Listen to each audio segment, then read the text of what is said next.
श्रेष्ठ श्री कृष्ण मेरी रक्षा करो।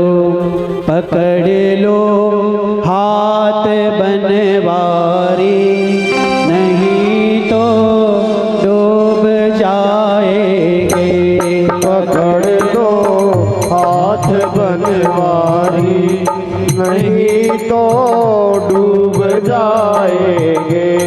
पकड़ लो हाथ बनवारी, नहीं तो डूब जाएंगे।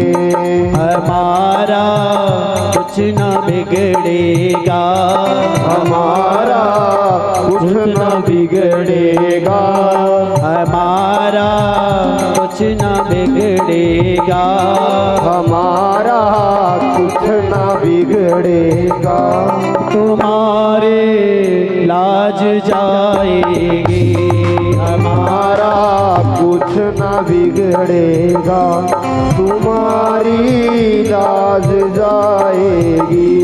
हमारा कुछ न बिगड़ेगा। हमारा कुछ न बिगड़ेगा। तुम्हारी लाज जाएगी।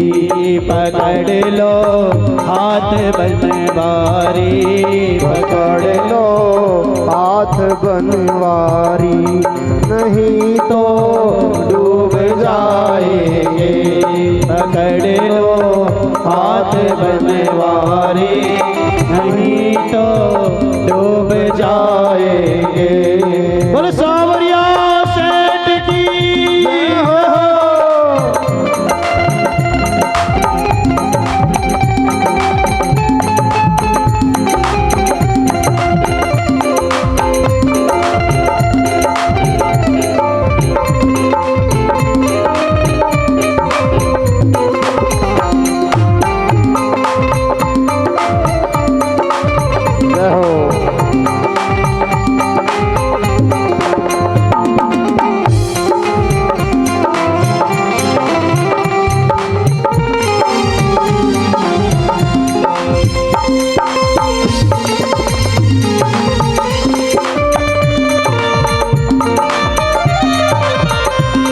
धरी है पाप की गठरी, हमारे सर पे ये भारी। धरी है पाप की गठरी, हमारे सर पर ये भारी।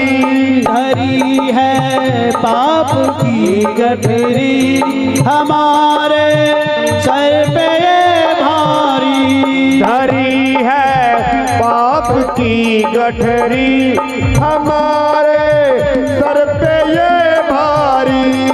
धरी है पाप की गठरी, हमारे सिर पे ये भारी। धरी है पाप की गठरी, हमारे सर पे ये भारी।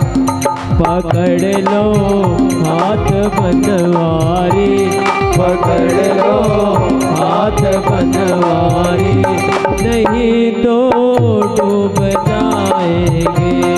पकड़ लो हाथ बनवारी, नहीं तो डूब जाएंगे।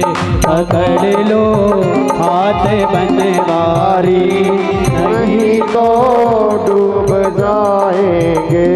पकड़ लो हाथ बनवारी, नहीं तो डूब जाएंगे। पकड़ लो हाथ बनवारी, नहीं तो डूब जाएंगे। बोलो वृंदावन बिहारी लाल की जय हो।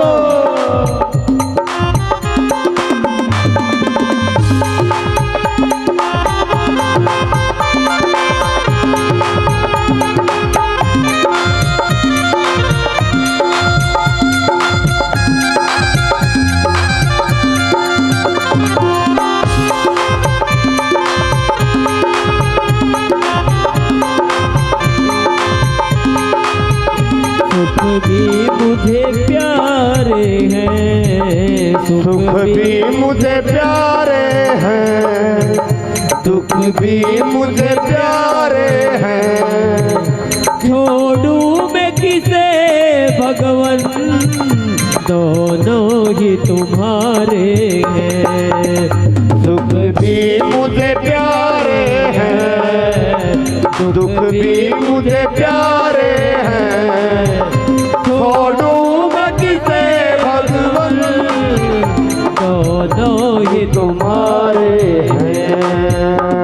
श्यामा श्यामा श्यामा श्यामा कृष्णा कृष्णा कृष्णा कृष्णा।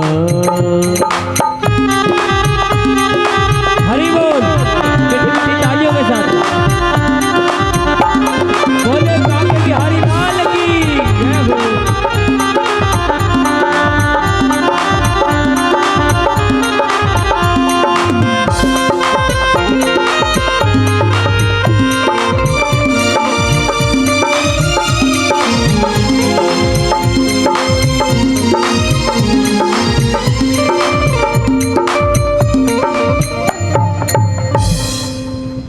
बोल गौ माता की जय हो। बोल धेनु मैया की जय हो। जय जय श्री राधे, जय जय श्री राधे श्याम, जय जय श्री राधे श्याम।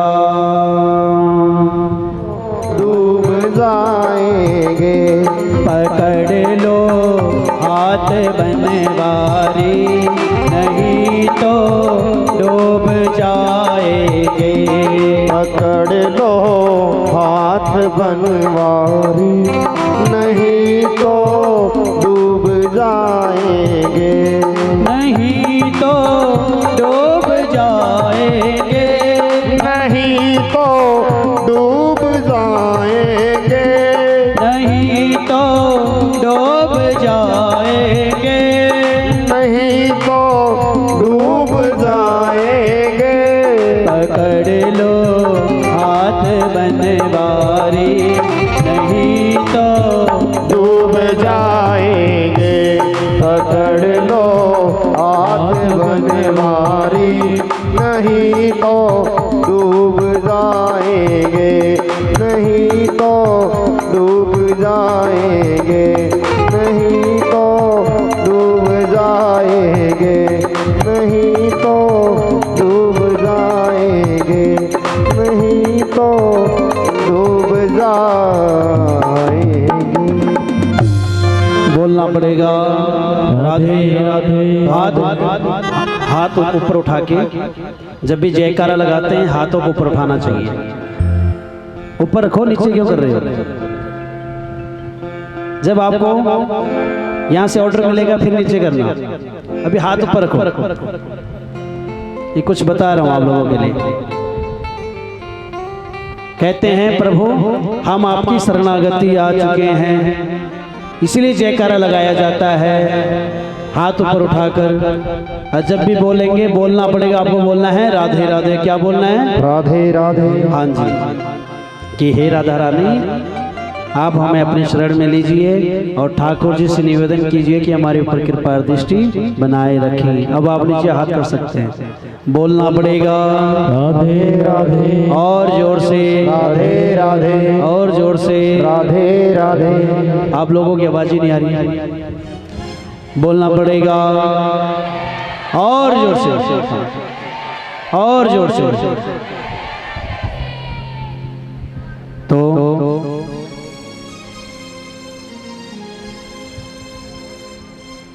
उत्तरा की रक्षा की किसने? भगवान श्री कृष्ण ने। भगवान श्री कृष्ण ने एक बार नहीं कई बार अपने भक्तों की रक्षा की। द्रौपदी की रक्षा की। द्रौपदी ने ही अपने वधू उत्तरा को बताया। क्या बताया? कि भगवान को याद करना।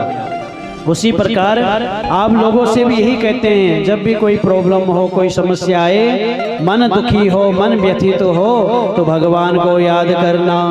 और जिसने भगवान को याद किया, भगवान ने नैया पार की है। जिसने भगवान को याद किया भगवान ने उसकी नैया भव से पार की है। तोतरा की रक्षा की। अश्वत्थामा को भीम ने पकड़ा और उसको ले जाकर द्रौपदी के सामने खड़ा कर दिया। कहा अब इसको तुम दंड दे सकती हो। और जैसे ही देखा ये गुरु का पुत्र है, गुरु तो रहे नहीं, गुरु माता का एक ही सहारा है। मेरे बच्चों का तो वध कर दिया इसने, लेकिन क्षमा कर दिया। देखिए 5-5 पुत्रों का वध किया और अपराधी को कहा कि जाओ मैंने तुम्हें माफ कर दिया। क्यों तुम गुरु के पुत्र हो।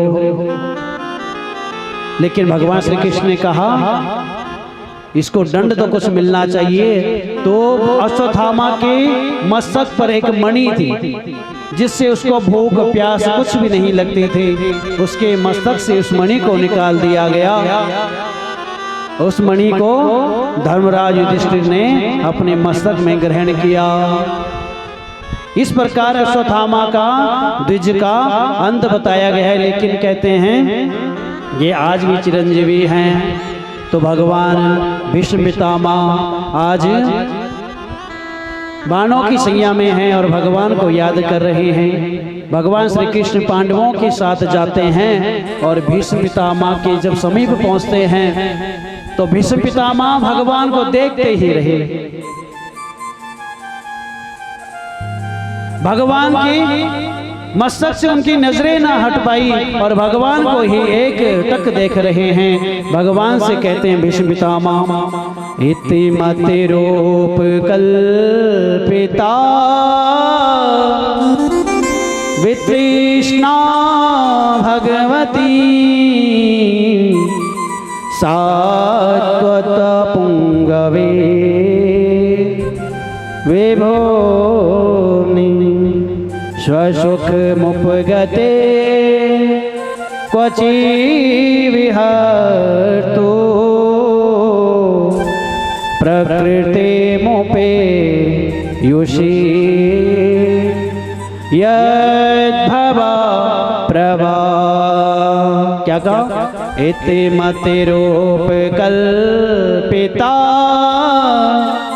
वितृष्णा भगवती कि हे गोविंद हे माधव मेरी एक पुत्री है और मैं इस पुत्री को जब आपको सौंपूंगा उसके बाद ही मैं मुक्त हो सकता हूँ, मैं इस शरीर को छोड़ सकता हूँ। उससे पहले मैं इस शरीर को नहीं छोड़ सकता। अब आप लोग सोच रहे होंगे भीष्म पितामह तो ब्रह्मचारी थे, उनकी पुत्री कहाँ से हुई? तो भीष्म पितामह जब यह कह रहे थे तो आपकी तरह पांडवों को की भी समझ में नहीं आया। पांडव कहते हैं पितामह बोल क्या रहे हैं? लेकिन पितामह कह रहे हैं कि मेरी एक पुत्री है गोविंद, मैं इस पुत्री को आपको सौंपना चाहता हूँ। भगवान ने कहा कौन सी पुत्री? तो कहा इति मति रूप कल्पिता, मेरी जो ये मति है यही मेरी पुत्री है गोविंद। इस मति को मैं अब आपके भरोसे छोड़ता हूँ। तुम हमारे थे प्रभु जी, तुम हमारे हो,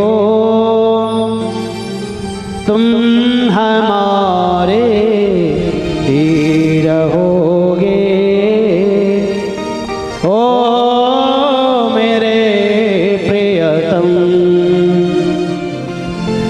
हम तुम्हारे थे प्रभु जी, हम तुम्हारे हम तुम्हारे रहेंगे। ओ मेरे श्री श्याम। और गोविंद का ध्यान करते करते अपनी मति, अपनी उस आत्मा को भगवान में ही लीन कर दिया। किसने? भीष्म पितामह ने अपने प्राणों को छोड़ दिया। और भगवान श्री कृष्ण बड़े मुस्कुराए और कहने लगे कि हे भीष्म पितामह, भक्त हो तो आप जैसा।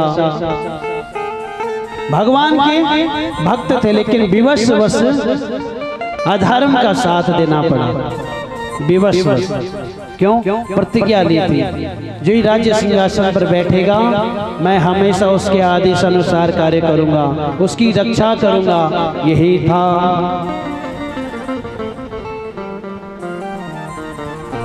भगवान श्री कृष्ण अब द्वारिका जाना चाहते हैं। भगवान श्री कृष्ण द्वारिका जाना चाहते हैं, सभी से स्वीकृति प्रदान कर रहे हैं, कह रहे हैं मुझे आज्ञा दीजिए। युधिष्ठिर से कहा मुझे आज्ञा दो। युधिष्ठिर ने भगवान को हृदय से लगाया और कहा हे गोविंद, अब आप जा रहे हैं, मन तो नहीं करता आपको भेजने का, लेकिन फिर भी आपको जाना तो पड़ेगा। अर्जुन से कहा क्या मांगते हो? अर्जुन ने कहा गोविंद, मैं आपकी सखा भक्ति मांगता हूँ, आपका मित्र बना रहा हूँ। भीम से कहा, भीम ने कहा मुझे आपकी भक्ति चाहिए। नकुल सहदेव ने भी कहा प्रभु आपकी कृपा दृष्टि बनी रहे। युधिष्ठिर ने कहा गोविंद, मैं धर्म का पारायण करता रहूं, धर्म का पालन करता रहूं, ऐसा मुझे वरदान दीजिए। जैसे ही कुंती के पास भगवान पहुंचे और कुंती से कहा कि बुआ, अब मैं द्वारिका जाना चाहता हूं, मुझे आज्ञा दीजिए। तो कुंती कहती है जहाँ ले चलोगे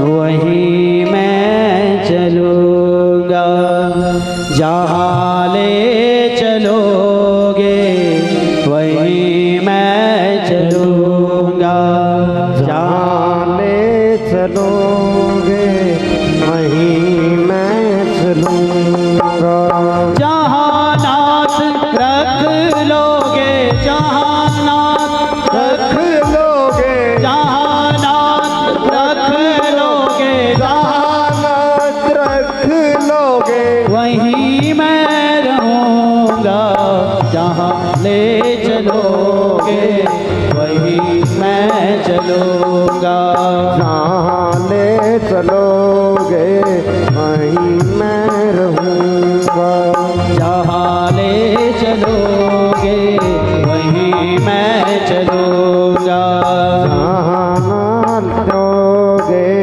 वहीं मैं रहूँगा, जहाँ रख लोगे, जहाँ रख लोगे, जहाँ रख लोगे जहाँ रख लोगे वहीं मैं रहूँगा, जहाँ ले चलोगे वहीं मैं चलूँगा, जहाँ ले चलोगे वहीं मैं रहूँगा। देखिए कुंती कह रही है भगवान से कि हे गोविंद, जहाँ आप जा रहे हो वही मुझे भी ले चलो, मैं आपके बिना नहीं रह सकती। भगवान कहते हैं बुआ, आप कैसी बात कर रही हैं? आपका बेटा सम्राट बना है और आप कह रही हैं आप मेरे साथ चलो, मुझे कोई प्रॉब्लम नहीं है, आप मेरे साथ चलो, लेकिन आप थोड़ा अपने राज्य पाठ का सुख तो भोगो। लेकिन कुंती कहती है गोविंद, मुझे तो आपसे वरदान में सिर्फ दुख चाहिए और आपका साथ चाहिए, इससे ज्यादा मुझे कुछ भी अपेक्षा नहीं है, ना मुझे राज्य पाठ की, ना मुझे पुत्रों की, मुझे किसी की आवश्यकता नहीं है। क्योंकि कहते हैं भगवान के अलावा कोई भी ऐसी सामग्री नहीं है जो महत्वपूर्ण हो। इसलिए हे गोविंद, मेरे लिए आप ही महत्वपूर्ण हो। आपने पग पग पे हमारी रक्षा की है, आपने पग पग पे हमारा साथ दिया है, इसलिए हम आपको कैसे दूर जाने दे। भगवान कहते हैं बुआ, तुम परेशानी मांग रही, दुख मांग रही हो, चिंता ना करो, मैं तुम्हें वरदान देता हूं। तुम जब भी मुझे याद करोगी मैं तुम्हारे हृदय से प्रकट हो जाऊंगा। किसे कहा? कुंती से कहा भगवान श्री कृष्ण ने, और द्वारिका गए। देखिए द्वारिका में बहुत सत्कार हुआ भगवान का।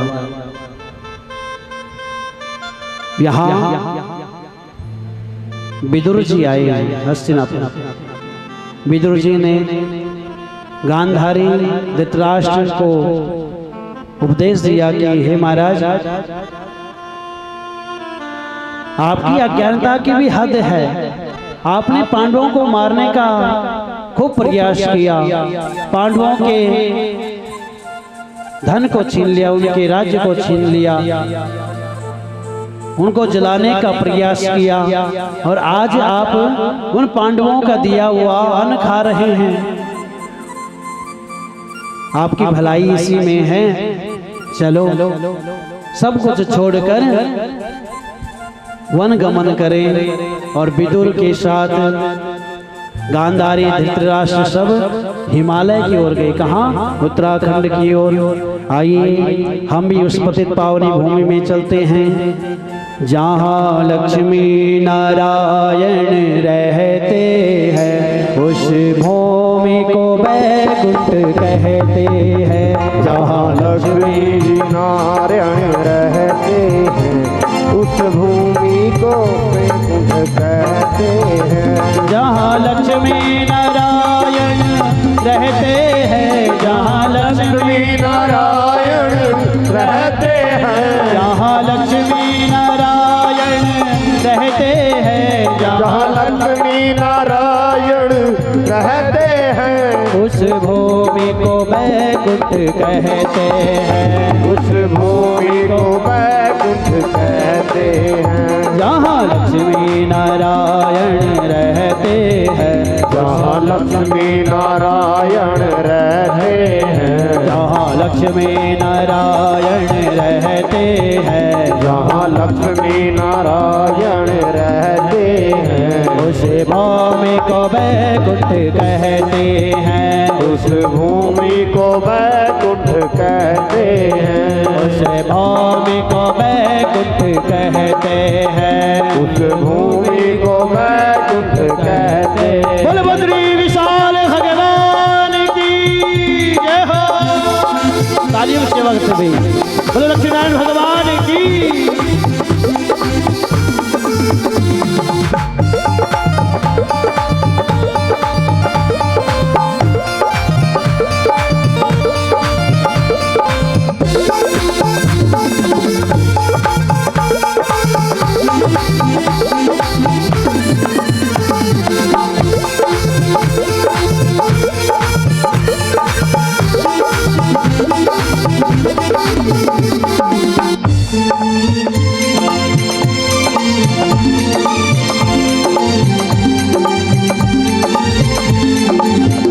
और देखिए श्रीमन नारायण नारायण नारायण, श्रीमन नारायण नारायण नारायण, भजमन नारायण नारायण नारायण, भजमन नारायण नारायण नारायण। जहाँ नर और नारायण रहते हैं, जहाँ नर और नारायण रहते हैं, जहाँ नर और नारायण रहते हैं, जहाँ नर और नारायण रहते हैं उस भूमि को बैकुंठ कहते हैं। उस भूमि को बैकुंठ कहते हैं। भजमन नारायण नारायण नारायण, भजमन नारायण नारायण नारायण, श्रीमन नारायण नारायण नारायण, श्रीमन नारायण नारायण नारायण, भजमन नारायण नारायण नारायण, भजमन नारायण नारायण नारायण, श्रीमन नारायण नारायण नारायण, श्रीमन नारायण नारायण नारायण, श्रीमन नारायण नारायण नारायण।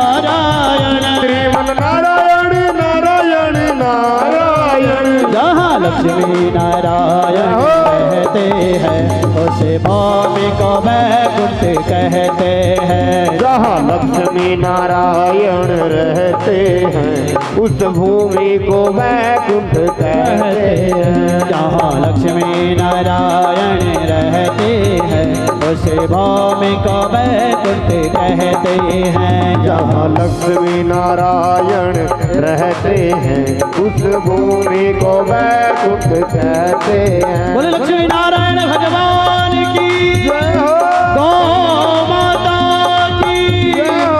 जय जय उस भूमि लक्ष्मी पति उस भूमि को वैकुंठ कहते हैं, उस भूमि को वैकुंठ कहते हैं। नारायण कहते हैं। जय जय नारायण जय जय नारायण। बोले लक्ष्मी नारायण भगवान की बद्री विशाल की केदारनाथ की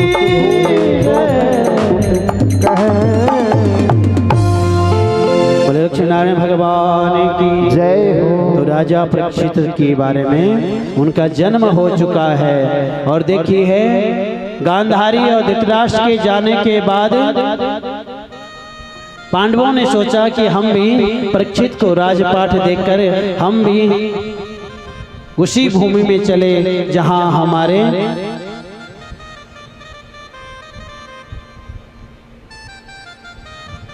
माता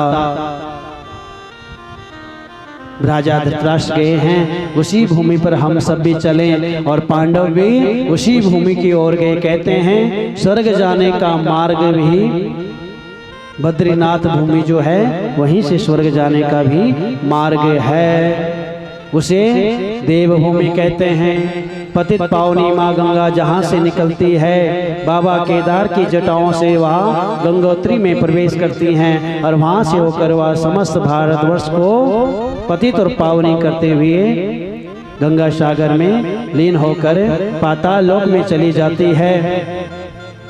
ऐसी भूमि को बार बार नमन। आइए राजा परीक्षित को जब राजपाठ दिया, एक दिन राजा परीक्षित ने सोचा क्यों ना मैं अपने धन भंडार में जाकर देखूं कि मेरे दादाओं ने मेरे लिए कितना खजाना छोड़ा है। जैसे आपके बच्चे आपके अकाउंट को चेक करते हैं ना, हमारे मम्मी पापा ने कितना पैसा रखा है, माँ बाप ने कितना धन छोड़ रखा है। तहसील में जाकर देखते हैं, खाता खतौनी निकालते हैं कितनी प्रॉपर्टी है। उसी प्रकार आज राजा परीक्षित गए हैं का अपने धन भंडार में, और धन भंडार को देखकर राजा परीक्षित आश्चर्यचकित हुए। जहां देखो हीरे मोती माणिक, और राजा परीक्षित की दृष्टि पड़ी एक सोने के मुकुट पर, और वह मुकुट हीरों से जड़ित था। पन्ना अमूल्य रत्न उस पे लगे हुए थे। राजा परीक्षित ने उस मुकुट को आज अपने मस्तक पर धारण कर लिया। और वह मुकुट था किसका? जरासंध का। जरासंध कौन? कंस के ससुर जरासंध थे। जरासंध का जो मुकुट था, भीम ने जरासंध को मार दिया तो भगवान श्री कृष्ण ने कहा कि हे भीम, इसको अपने धन भंडार में रख लेना। और आज उस मुकुट को राजा परीक्षित ने अपने मस्तक पर धारण किया। राजा परीक्षित धर्मात्मा पुरुष हैं, धर्म का पारायण करते हैं, अपनी प्रजा को पुत्रों के समान मानते हैं। राजा वही श्रेष्ठ है जो बच्चों की तरह अपनी प्रजा का पालन पोषण करे। राजा का भी के बारे में भी शास्त्र कहता है राजा कैसा होना चाहिए, जो अपने परिवार का नहीं, अपने रिश्तेदारों का नहीं, जो समाज का हो, सभी को एक दृष्टि से देखे। अगर राजा की परिभाषा जाननी है तो रामचरितमानस में उतरिए। भगवान श्री राम कहते हैं सन्यासी से बड़ा कोई राजा नहीं होता। किससे? सन्यासी से बड़ा कोई राजा नहीं होता। इसीलिए एक सन्यासी हमारे राम जी की नगरी में बैठे हुए हैं, जो अच्छे से उस नगरी का पालन कर रहे हैं। तो सन्यासी से बड़ा कोई राजा नहीं होता।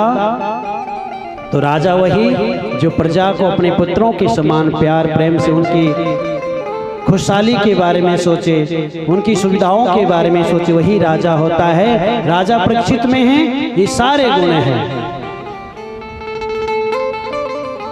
और देखिए आज मुकुट धारण किया जरासंध का, एक पापी का, और जैसे ही मुकुट धारण किया मन हुआ कि क्यों ना मैं शिकार खेलने के लिए जाऊं। कभी भी एक पक्षी को, एक चींटी को भी नहीं मारा, और आज शिकार खेलने की भावना मन में आई। क्यों? किसी दुष्ट का संग करने से मन में विकार उत्पन्न होने लग जाते हैं। आज इसकी कोई वस्तु को धारण किया है तो मन में विकार आया, शिकार खेलने जाऊं। आज अपने वैभव का अहम हो गया और चले हैं राजा। शिकार खेलते खेलते एक नदी के तट पर पहुंचे। वहां राजा ने एक शूद्र को देखा जो राजा के भेष में था, और वह शूद्र हाथ में डंडा लेकर एक पैर के बैल को मार रहा है, डंडों से मार रहा है। जमीन में दुर्लभ स्थिति में पड़ी हुई एक गाय है, उस गाय को लातों से मार रहा है। राजा ने देखा धर्मात्मा तो है ही, मेरे राज्य में गौ माता दुखी, धर्म का जो पक्षकार बैल है धर्म के स्वरूप में माने जाते हैं, उस बैल को ये डंडे से मार रहा है, और वो भी एक पैर में खड़ा हुआ। अपनी तलवार निकाली, रथ से नीचे उतरे और कहा कि हे दुष्ट रुक, मैं तुझे आज मृत्यु दंड दूंगा, तेरा ये दुस्साहस। जैसे ही उस शूद्र ने देखा, वह राजा के चरणों में पड़ गया, कहने लगा शरणागत को ते तजहि निज अनहित अनुमान, ते नर पावर पाप मया तिने बिलोकतिहान। क्या कि हे राजन, मैं आपकी शरणागति आया हूँ, आपकी शरण में आया हूँ, और शरणागत की रक्षा करना आपका धर्म है। तो पूछा बताओ आप कौन है? कहा कि मैं कलयुग हूँ। भगवान श्री कृष्ण के जाने के बाद द्वापर युग समाप्त हो गया है, अब मेरा समय प्रारंभ हो चुका है। राजा कहते हैं तुम्हारा समय? अरे मेरे रहते रहते तुम्हारा समय कभी आ ही नहीं सकता। हे कलयुग, तुम्हें अपनी लिमिट में रहना चाहिए, तुम्हें अपने समय को सीमित करना पड़ेगा। तो परीक्षित की बात सुनकर कलयुग कहता है हे राजन, आप ही बताइए मैं कहाँ जाऊं? इस सारी सृष्टि में तो एक मात्र सम्राट आप हैं, सृष्टि के सम्राट आप हैं। जहां देखो आपका ही राज्य है, आपका ही शासन चल रहा है। आपके रहते रहते तो मैं कैसे प्रवेश करूं? मुझे कुछ स्थान दीजिए। तो राजा परीक्षित कहते हैं द्योतम पानम स्त्रिया शोना। क्या? द्योतम पानम स्त्रिया शोना यत्रा धर्मस् चतुर्विधा। कहा हे कली, जहाँ जुआ खेला जाता हो, जहाँ मद्यपान किया जाता हो, जहाँ हिंसा होती हो, जहाँ पर स्त्री गमन हो, इन चार चीजों में मैं तुम्हें स्थान देता हूँ। तो कलियुग कहता है हे राजन, ये चार चीजें तो मैंने पहले ही बुक कर चुका हूँ, इन चार चीजों में तो मेरा पहले ही स्थान है, मुझे मेरी मनपसंद का एक स्थान और दीजिए। तो राजा परीक्षित कहते हैं मांगो। क्या मांगती हो? कहा सोने में भी मेरा वास हो। किस सोने में? किस धन में? जो गलत तरीके से अर्जित किया हुआ धन में हमेशा कलयुग का वास होता है। आप मेहनत करते हो, आप परिश्रम करते हो, उस धन का कुछ हिस्सा गौ माता की सेवा में लगाते हो, अपनी बहन बेटियों के शगुन में लगाते हो, आप बुजुर्गों की सेवा में लगाते हो, देवालयों में अगर अपने धन का प्रयोग करते हैं तो आपका धन शुद्ध हो जाता है। जैसे माँ गंगा पतित पावनी है, उसी प्रकार आपका धन भी शुद्ध हो जाता है। इसीलिए तो हमारे बुजुर्ग कहते हैं गौ सेवा कीजिए। गाया था ना हमने, गौ माँ के मंदिर को सोने से सजाना है, सेवा में करो अर्पण जो कुछ भी चढ़ाना है। गौ माँ के मंदिर को सोने से सजाना है।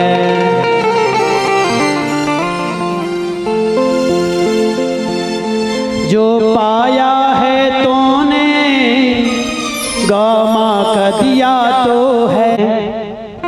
कि राजन मैं पृथ्वी हूँ, कलयुग के आने से मेरी दुर्गति हो रही है, और ये जो बैल है ये मेरा पुत्र है, इसका नाम धर्म है। धर्म के 4 चरण हैं, सत्य, तप, दया और दान। सत्य कलयुग में कोई बोलेगा नहीं, तपस्या करके कोई राजी नहीं, एक स्थान में कहीं घंटों तक कोई बैठ नहीं सकता, तो तप क्या करेगा। दया किसी के मन में नहीं है, अगर 2 बंदों का झगड़ा चल रहा हो तीसरा वहां पर नहीं जाएगा। क्यों? दया नहीं है। किसी जीव पर हम दया नहीं करते। हमारी गौ माताएं गलियों में घूम रही हैं, हम उनको डंडा लेकर भगाते हैं, लेकिन ये प्रयास नहीं करते उनको गौशालों में भिजवा दें। अब तो यहाँ पर राजीव मित्तल जी ने सेवा प्रारंभ कर दी है कि गौ माता को निःशुल्क गौशाला में लिया जाएगा। हाँ, आपका भाव होना चाहिए, आपका मन होना चाहिए कि आप गौ सेवा में कितने तत्पर रहते हैं। जैसे आप अपने बच्चों का पालन पोषण कर रहे हैं, उसी प्रकार आप अगर घर में गौ माता नहीं रख सकते, आप गौशाला में एक गौ को गोद लेकर उसका खर्चा दे सकते हैं। 100 रुपए हैं तो 100 रुपए दे दीजिए, 10 रुपए हैं तो 10 रुपए दीजिए। और अगर कोई गौशाला नहीं आ पाता, समय नहीं लग पाता, तो यहाँ पर छोटे छोटे दान पात्रों की इन्होंने व्यवस्था की है। ये आपको गिफ्ट में दे रहे हैं, भेंट स्वरूप दे रहे हैं गौशाला की तरफ से। आप इसमें किसी में 1 रुपए, किसी में 10 रुपए, जैसे भी आपके घर में कोई शुभ कार्य होता है आप डालकर बाद में उसको माँ गौ के चरणों में अर्पित कर सकते हैं। तो यहाँ पर चौथा चरण क्या बताया? दान। कलयुग में दान से ही धर्म की परिभाषा है। दान देने से ही धर्म चलेगा, दान देने से ही धर्म के आयोजन होंगे, दान देने से ही भंडारे चलेंगे, दान देने से ही मंदिरों का निर्माण होगा, दान देने से ही गौशालाओं की व्यवस्थाएं अच्छे से चलेंगी, दान देने से ही आपके कुल देवता कुल देवी के मंदिरों में व्यवस्थाएं बनेंगी। तो दान की महिमा बताई है।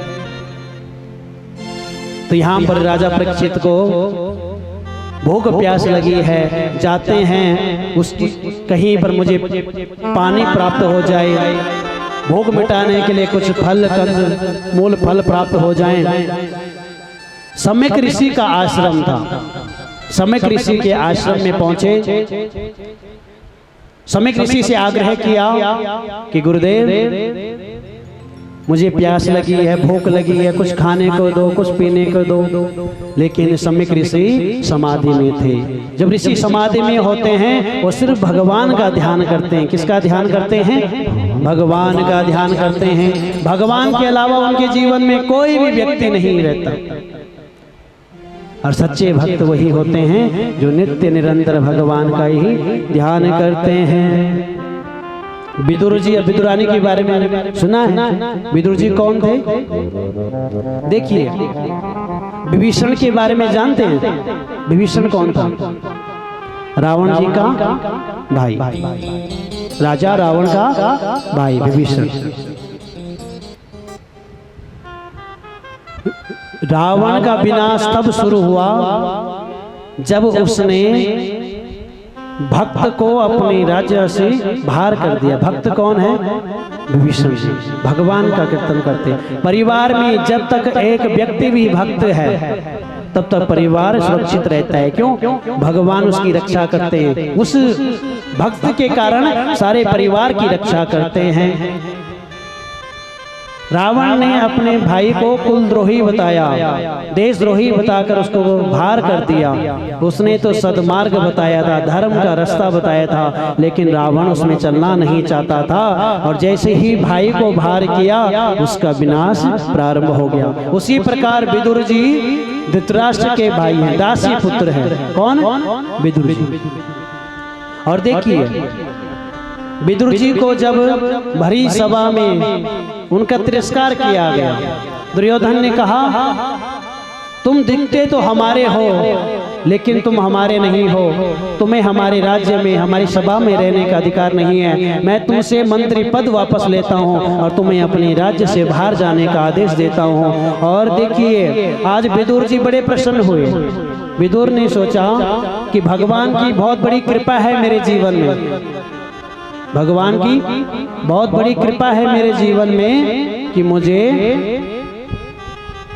इन झंझटों से दूर कर दिया। अब मैं भगवान का कीर्तन करूंगा। भगवान श्री कृष्ण जब हस्तिनापुर आए, क्यों आए? शांति दूत बनकर। किसकी तरफ से? पांडवों की तरफ से। और भगवान ने कहा हे धृतराष्ट्र, हे राजन, मैं पांडवों की तरफ से आपके पास आया हूँ और मैं ये चाहता हूँ कि पांडवों का जो राज्य है इंद्रप्रस्थ, वह पांडवों को लौटा दिया जाए। जब नहीं माने तो भगवान ने कहा पांडवों के लिए कम से कम 5 गांव तो दे दो। तो दुर्योधन खड़ा हुआ और कहने लगा हे पक्षपाती, हे छलिया, मैं जानता हूं तेरी आदत को, मैं तेरे स्वभाव को भली भांति जानता हूं। मैंने तो तेरे लिए 56 भोग बनाए और तू पक्ष पांडवों का ले रहा है। मैंने तेरे लिए 56 भोग तैयार किए हैं आज और तू पांडवों का पक्ष ले रहा है। तो सम्मान का अधिकारी नहीं है। 5 गांव देने की बात करता है, मैं सुई की नोक के बराबर जगह भी पांडवों को नहीं दूंगा, मैं तो सिर्फ युद्ध चाहता हूं। भगवान श्री कृष्ण ने तुरंत कहा दुर्योधन तो तुम अपने विनाश के लिए तैयार हो जाओ। तो दुर्योधन ने कहा कि मेरे विनाश की बात करता है? कर्ण मामाश्री इसको बंदी बना दो। और जैसे ही भगवान को बंदी बनाने लगे, क्या भगवान को कोई बांध सकता है? भगवान कोई बांध सकता है? सभी मना कर रहे हैं। अरे भगवान को तो भक्त बांध सकते हैं। भगवान कहते हैं ये राम जन्म है, कृष्ण जन्म तो मैं अपने भक्तों के लिए ही लेता हूँ। तभी तो ग्वालों की जूठी छाछ भगवान पीते हैं, गोपियों के हाथ से माखन खाते हैं। नहीं तो माँ यशोदा के पास क्या माखन की कमी थी? जिन गोपियों गांव-गांव भगवान घूमते, कभी किसी गोपी के घर पे, कभी किसी गोपी के घर पे। अरे वह साधारण गोपियां नहीं, वो तो दंडकारण्य वन में हजारों करोड़ों वर्ष तपस्या करने वाली ऋषि मुनि थे, जिन्होंने भगवान की लीला में शामिल होने के लिए आए और भगवान को प्राप्त किया। स्त्री के रूप में उन्होंने जन्म लिया और भगवान को अपना स्वामी बनाकर भगवान की आराधना की। भगवान को बांध सकता है तो सिर्फ भक्त बांध सकता है।